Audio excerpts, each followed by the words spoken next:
বন্ধুরা, আজকে আমের চাটনি খোসা সমেত আমি দেখাচ্ছি। জলের মধ্যে অল্প একটু লবণ দিয়ে এরকম লম্বা লম্বা খোসা সমেত আম কেটে আমি 1 মিনিটের মতন একটু বয়েল করে নিব। দেখো আমাদের আম ফুটে গেছে। এটা এখন আমি জলটা বন্ধ করে জলটা ফেলে দিব। একটা ভাজা মশলার জন্য শুকনো কড়াইয়ের মধ্যে আমি একটা লঙ্কা দিয়ে দিলাম, আর 5 ফোড়ন দিয়ে দিলাম, আর একটু মৌরি দিয়ে দিলাম। এটা গরম করে নিয়ে এটা গুঁড়ো করে নিব। এটা ভাজা হয়ে গেছে, এখন আমি একটু মিক্সির মধ্যে দিয়ে এটা গুঁড়ো করে নিব। কড়াইতে আমি 1 চামচ সর্ষের তেল দিয়ে দিলাম, তারপরে একটা শুকনো লঙ্কা দিয়ে দিলাম, আর একটু 5 ফোড়ন দিয়ে দিলাম, লবণ দিয়ে দিলাম, হলুদ দিয়ে দিলাম। এটা একটু গরম হয়ে গেলে জল দিয়ে দিলাম, চিনি দিয়ে দিলাম,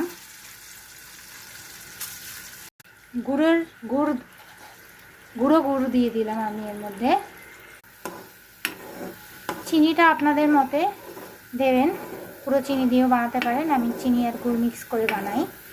জলটা এখন ফুটে এসেছে, এখন আমরা এর মধ্যে এই সিদ্ধ করে রেখা আমটা দিয়ে দিলাম। দিয়ে এটা একটু নাড়াচাড়া করে দিলাম, তারপরে এটা ঢেকে দিলাম। অল্প আছে, কিছুক্ষণ এটা হবে।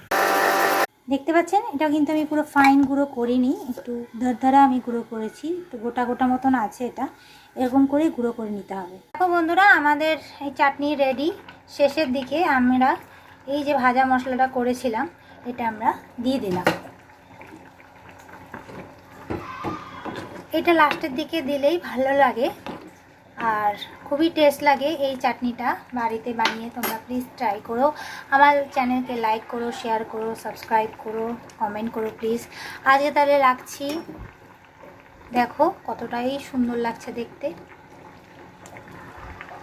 আজকে তাহলে রাখছি, বাই।